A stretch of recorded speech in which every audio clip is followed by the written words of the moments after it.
Wings of Fire fans. I know why you clicked on the video. If you can read, you saw the title was talking about a Fantribe making tutorial. Don't you worry, I'm not lying to you about that. In this video, I'm going to be talking about how you can make the best Fantribe your creative mind can think of, all while staying genetically accurate and sticking to the laws of evolution, so your dragons are the most possible they can be. Let's get on with the video. Alright, first I want you to think up a name. Nothing special. Just a name let's revolve your tribe around. Remember, this is far from the official name you will give your tribe later, don't worry. I think for the Fantribe I'll be making this video, I'll go with deer wings. Then pick a habitat. It's fine if it's the same as one of the actual Wings of Fire tribes, but I would recommend thinking up a whole new one. You can look at Minecraft biomes, search up different types of forests and plains online, or just think of one on your own. A few unique ideas are the Badlands, a redwood forest, or a volcanic beach. Or you could even just make your tribe live where you live. I'll have my Deerwing tribe live in large flower fields. Now think about your dragon tribe's diet. What do they eat? What do they drink? What do they need to eat? How do they drink? All of these are very good questions. The main 4 diets your dragons can have are carnivore, omnivore, herbivore, and photovore. Carnivores eat meat, omnivores eat meat and plants, and herbivores eat plant. But photovores, you ask? They turn the sun into their food. Decide what diet your tribe should have. Ask why. Is it because they can't stand meat? Can they not eat meat? Do they need to eat certain animals, or can they eat any animals?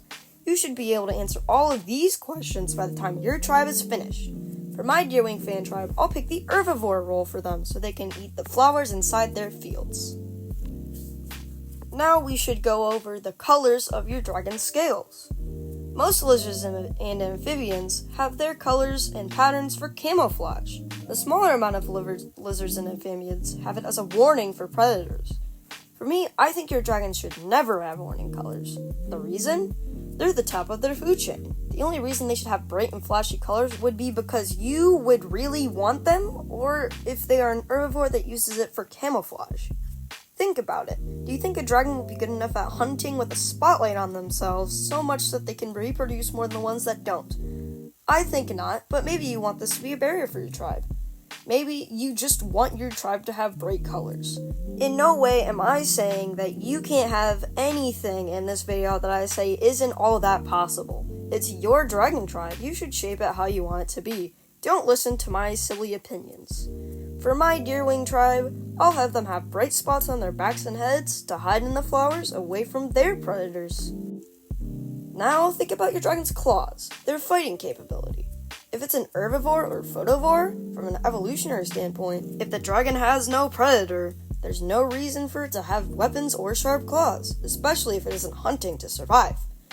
But, on the other hand, an omnivore or carnivore should always have some way to kill its prey. Give it super sharp claws, spikes on its wings, poison in its tail, anything you want. Doesn't even have to be an effective way of killing prey, just enough to where the dragons that have the ability can survive better than the ones that don't. That's just how evolution works. Give it at least some way to hunt extremely well or poorly.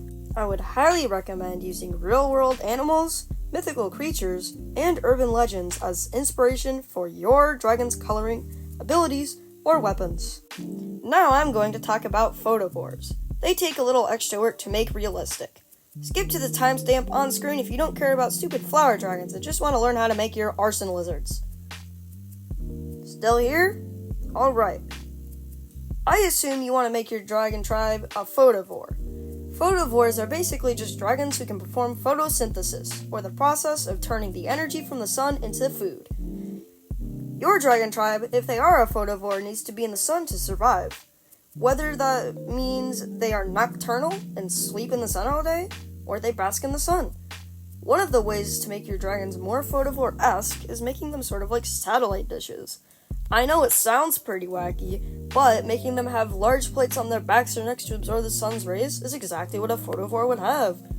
If you think that is stupid, or you don't want to even add anything onto your dragon that makes them look more like a photovore, or have a better probability of surviving as one, that's completely fine. Another thing that photovores would probably have is a good way of finding water. Photovores get all of their food from the sun, but they still need to provide the necessary moisture to survive. One thing you could add is something that a lizard has in real life. A desert-dwelling lizard known as the thorny devil has extremely spiky scales, kind of like a cactus. When it rains, the water collects onto the spikes, and through gravity and the way that the spikes are arranged on its body, the water is pulled to the lizard's head right into its mouth. Alright, now that the biology lesson is over, we'll go right on to the next part of this tutorial, the abilities of your dragon tribe. Now, let's talk abilities. There are literal thousands of different things your dragons could do. The hard part is finding one that really clicks. What do you think would fit your dragon tribe? I would highly recommend looking up online unique kinesises and powers. There are so many different ones to choose from, you'll find the perfect one pretty fast. Then think about cool things your dragons would do with those powers. If they can control water, can they use it to their advantage? How would they not want their power to be used? After you've found a fitting power for your tribe, make sure to write it down with the rest you've come up with so far. For the deer wings, I'll say they can talk to insects. I find this very fitting because they can talk to the bees that pollinate their flowers. Try to make your dragon's power kind of fit in with what they do in their daily life so it seems more realistic. Lastly, I want to talk about how you can use real-life lizards and amphibians as inspirations for different powers. Study dinosaurs or a cool species of lizard. Maybe your dragon tribe can grow back limbs or can strict play with their tail. Just looking at real-life animals and lizards makes inspiration flow for any dragon fan tribes, so make sure you don't forget this very important part of sculpting your dragon tribes and making them come alive. Alright, that is all I have for you guys for today. Thanks so much for watching all the way to the end, I really appreciate it. If you use this guide to help make your fan tribe, make sure to subscribe so you don't miss the other parts of this series when they come out, because there's definitely more to come. And with all of that out of the way, the Dewings on their way to becoming a real fan tribe, and I hope whatever you came up with is as well. Alright, it's my time to go. This is Dadia signing off. Bye!